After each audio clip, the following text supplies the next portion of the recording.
Mes chers frères et sœurs, bonjour. Nous allons parler aujourd'hui de l'Esprit Saint. C'est quoi l'Esprit Saint? Alors, dans le chapitre 14 du livre de Jean, au verset 15, Jésus dit à ses disciples, celui qui l'aime et qui respecte ses enseignements recevra de son Père un défenseur après sa mort. Alors là, ce défenseur, c'est l'esprit des vérités. C'est l'esprit de la lumière. C'est l'Esprit Saint. C'est un esprit que le monde n'a pas. C'est ainsi que, après la mort de Jésus, dans le livre des Actes des Apôtres au chapitre 2, dès le premier verset de ce livre des Actes, chapitre 2, alors, pendant que les disciples prièrent dans une maison, cette maison s'est remplie d'un esprit et les disciples se sont mis à parler en différentes langues. Les personnes pieuses qui étaient là en ce moment étaient surpris de voir que ces personnes-là, bien qu'étant tous de la Galilée, parlaient en des langues selon que l'Esprit leur demandait, et que ceux pieux-là qui venaient de partout dans le monde de la Mésopotamie, de Rome, de la Libye et des autres pays d'Arabes comprenaient ce que ces disciples-là parlaient en langue, alors que ces disciples ne faisaient pas partie donc de ces pays-là. Étant donc surpris, ont essayé donc de ridiculiser en disant que non, ces personnes étaient sourds. C'est ainsi que le disciple Pierre s'est levé et a dit, écoutez, il n'est que 9 heures du matin, il est très tôt pour dire que les gens sont sourds. Alors, ce qui arrive à ces disciples, c'est l'Esprit Saint. Ils sont remplis d'Esprit Saint. Et c'était une promesse que Jésus a faite et il a tenu à sa promesse. Alors, maintenant, ces pieux se sont regroupés et ont voulu donc comprendre comment faire pour recevoir aussi cet Esprit Saint. Toujours dans le livre donc, des Actes des Apôtres au chapitre 2 au verset 38, l'apôtre Pierre leur a demandé, il suffit donc de changer et de se baptiser au nom de Jésus-Christ pour recevoir donc cet Esprit Saint. Alors ce même jour, près de 3000 personnes ont accepté Jésus comme sauveur et aussitôt ils se sont baptisés et ont commencé à mener une vie en Christ. Ils avaient ainsi reçu l'Esprit Saint pour avoir cru et pour avoir commencé à marcher comme Jésus-Christ. Parce que le plus important, c'est d'aimer Jésus, c'est de marcher comme lui. Alors, ça veut dire que si on n'aime pas Jésus, si on ne marche pas selon sa volonté, si on n'obéit pas au commandement de son Père, on peut ne pas avoir l'Esprit Saint. Voilà. Ça, c'est un des cas. Un autre cas dans les Saintes Écritures, pour montrer une autre forme de la manifestation de l'Esprit Saint, c'est le cas de Cornelius, Corneille en français. Dans le livre des Actes au chapitre 10, il y avait un certain Romain, ça c'est un non-juif, il est non-juif, dénommé Corneille. Il craignait Dieu, il respectait Dieu, il priait chaque jour et il faisait donc des offrandes à des pauvres. Alors, un jour, Dieu lui a envoyé la vision et pour lui dire que Corneille, j'ai vu tes œuvres. Alors envoie les gens à chercher un certain Simon-Pierre à Jaffa et il va revenir chez toi. Immédiatement, Corneille a exécuté et a envoyé 3 de ses serviteurs à Jaffa pour chercher Simon-Pierre.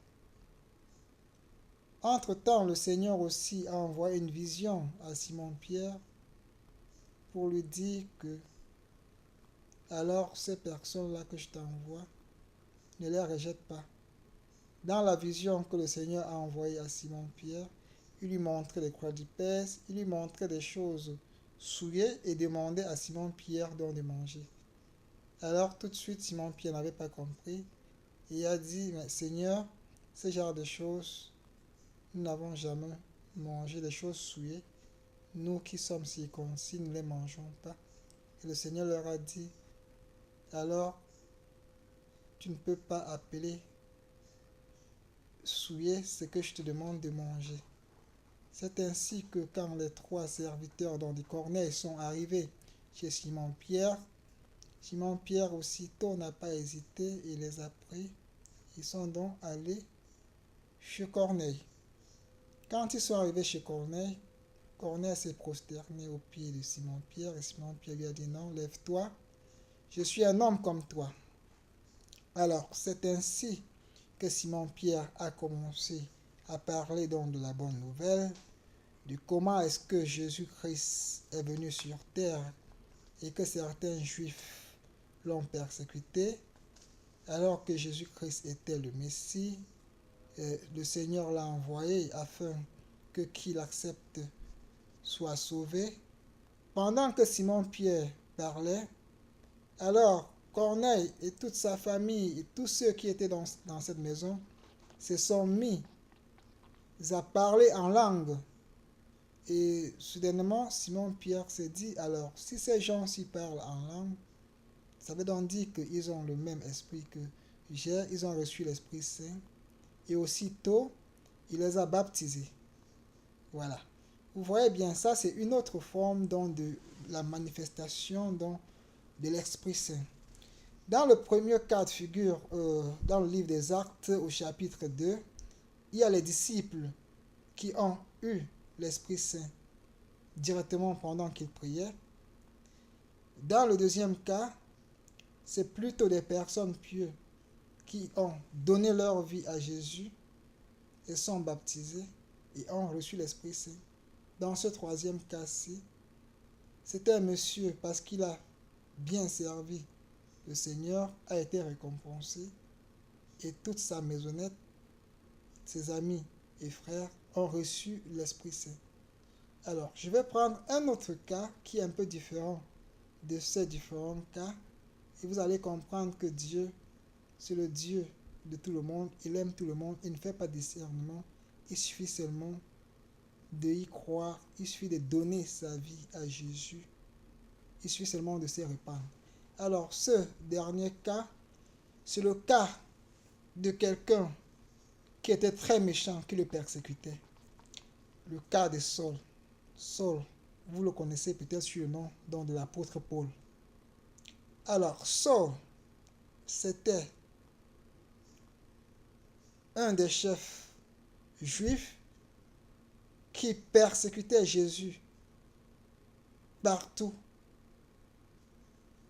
C'est ainsi que Saul pendant qu'il allait à Damas pour persécuter les chrétiens de Damas, juste à l'entrée de Damas, alors il y a une lumière qui est venue du ciel et Jésus lui a parlé.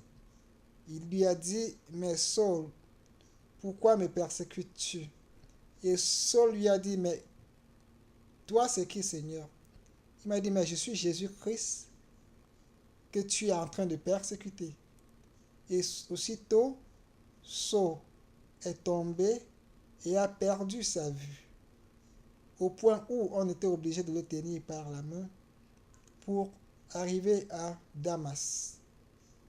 Alors, une fois arrivé à Damas, Saul est resté 3 jours aveugle. Entre-temps, Jésus a envoyé une vision à Ananias pour lui demander d'aller vers Saul. Et Ananias était donc surpris de voir que le Seigneur l'envoie vers quelqu'un qui était aussi méchant comme ça, de quelqu'un qui le persécutait. Et Ananias a dit, mais Seigneur, n'est-ce pas, c'est ce Saul-là qui t'a persécuté partout? Et le Seigneur a répondu à Ananias, Saul, je vais l'utiliser comme instrument pour sauver le peuple de la nation, dont ceux qui sont non-juifs. C'est ainsi que Ananias est donc parti vers Saul. Et dès que Ananias est arrivé chez Saul, il a dit, Saul, c'est Jésus qui m'envoie. Et aussitôt, il a dit, je viens comme ça te redonner la vie et tu seras rempli d'Esprit Saint. Aussitôt, alors, Saul a retrouvé sa vue et il était rempli d'Esprit Saint. C'est Saul maintenant qui a commencé avec la mission d'évangélisation à Damas. Et plus le temps passait, et plus la foi de Saul grandissait, au point où beaucoup des peuples du monde ont connu Jésus à travers Saul qui était son persécuteur. Voilà, donc comme pour vous dire que l'Esprit Saint peut venir de plusieurs manières, mais le dénominateur commun, c'est d'accepter Jésus comme le Sauveur, l'aimer de tout son cœur, marcher suivant le commandement de son Père. C'est ça. Donc, si vous n'aimez pas Jésus, vous ne pourrez jamais recevoir l'Esprit Saint. Si vous ne l'acceptez pas comme Sauveur, vous n'aurez jamais cet Esprit Saint. Alors, comment savoir qu'on est rempli d'Esprit Saint ou bien qu'on a l'Esprit Saint en soi? Je vais prendre le livre de Galates au chapitre 5, plus précisément du verset 16 jusqu'au verset 24. Alors, dans ce livre de Galates au chapitre 5, alors l'apôtre Paul nous parle donc du fruit de l'Esprit Saint et du fruit du monde. Alors, les fruits du monde, c'est quoi? Ce sont l'immoralité sexuelle, la jalousie, l'envie, les querelles, l'ivrognerie, le mensonge. Et maintenant, le fruit de l'Esprit Saint, c'est la joie, l'amour, le contrôle de soi-même, la patience et la paix. Voilà. Donc, pour savoir si vous êtes rempli d'Esprit Saint, alors regardez si vous avez la joie dans vous, si vous avez la paix, si vous avez le self-contrôle, si vous marchez suivant la volonté de Dieu ou pas. Alors, si vous ne répondez pas à ces critères-là, ça veut dire qu'il y a d'autres portes d'entrée de l'ennemi qui peuvent empêcher l'Esprit Saint de s'installer en vous, parce que l'esprit du monde et l'esprit saint, c'est deux esprits antagonistes. Alors les deux ne peuvent pas vivre dans votre corps. Ceci étant, chers frères et sœurs, nous allons continuer prochainement dans cette série de l'Esprit Saint. Amen.